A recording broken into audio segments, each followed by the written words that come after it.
A Torre de Pisa está inclinada há mais de 800 anos e mesmo assim ela nunca caiu. E detalhe, ela começou a se inclinar ainda durante a sua construção. Então, como que ela ainda está de pé? A torre começou a ser construída no século XII na Itália e a ideia era simples. Ela ia funcionar como um campanário, ou seja, uma torre de sinos, para a catedral da cidade de Pisa.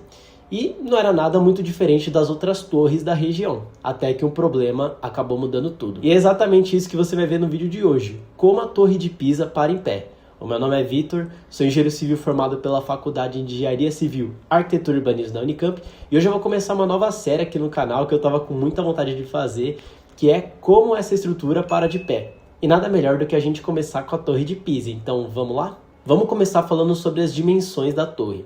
Ela possui uma altura de 56 metros divididos em 8 pavimentos. E é uma estrutura bem alta, tá? 56 metros é como se fosse um prédio de 19, 20 andares, então é bem alto. E possui uma angulação de aproximadamente 4 graus. Essa angulação já foi 5,5 há uns tempos atrás, mas com algumas correções ficou num estável com 4 graus. E qual que é o problema dessa inclinação, né? Conforme a estrutura vai se inclinando, o seu centro de gravidade começa a se deslocar. Ele sai da projeção da base da torre. Isso pode gerar o tombamento, que é o grande risco que essa estrutura está submetida. E de onde que surgiu essa inclinação na torre? Muitas pessoas podem imaginar que foi uma falha de execução na obra ou materiais muito ruins utilizados na construção, mas na verdade o problema está na fundação. A solução que eles adotaram na época foi de uma sapata circular feita em alvenaria de pedra.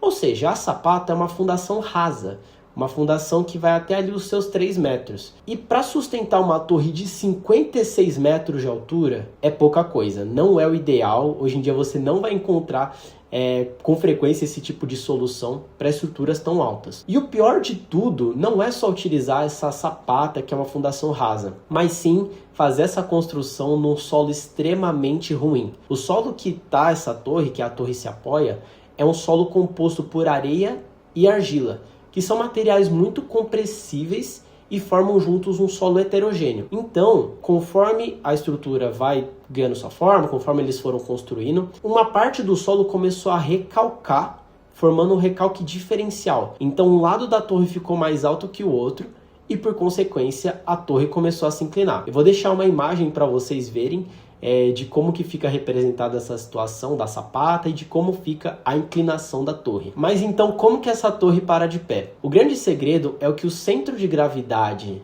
da torre, apesar dele ficar um pouco deslocado por conta da inclinação, ele ainda não saiu da projeção da base, de onde está concentrado a grande parte dos esforços. E por isso, essa inclinação de 4 graus que eu mencionei para vocês, ainda não é o suficiente para poder derrubar a torre. Eu comentei, eu não tenho certeza se eu comentei, mas essa torre já chegou a ter uma inclinação de 5,5 graus há uns tempos atrás, mas através de algumas correções que eu vou falar para vocês aqui, eles corrigiram essa inclinação para 4 graus e ficando um pouco mais seguro, com uma previsão até de 200 anos de segurança. Então, até 2200, essa torre ela ainda pode estar segura. Então, durante o tempo, foram propostas 3 soluções para evitar o tombamento da torre. O primeiro deles foi a adoção de contrapesos, porque aí, colocando contrapesos no lado oposto da torre, o centro de gravidade ele vai ser puxado e ele tende a ficar retilíneo com a torre, que seria o cenário ideal. Outra solução foi a remoção do solo, parte que estava mais favorável da torre,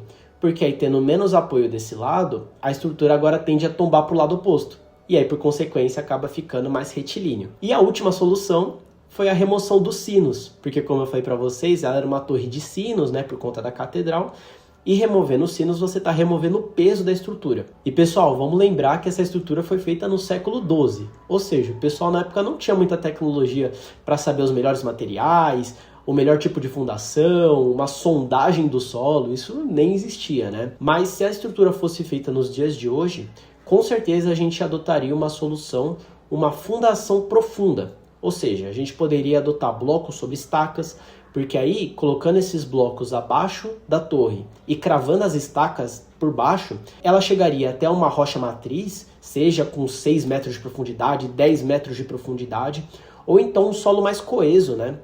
Garantindo assim a estabilidade da torre. Outra solução também que poderia ser adotada é de um lajão estaqueado.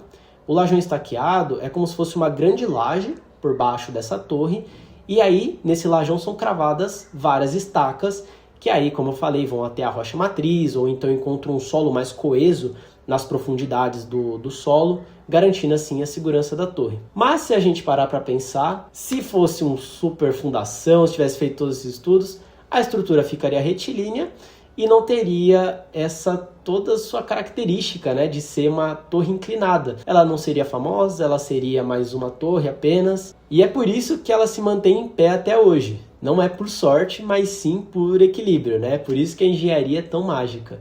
E eu espero que vocês tenham gostado desse vídeo. Se gostaram, deixa o gostei, comente o que vocês acharam, que outra estrutura vocês querem que eu traga aqui no canal. E no mais é isso, pessoal. Valeu e até mais.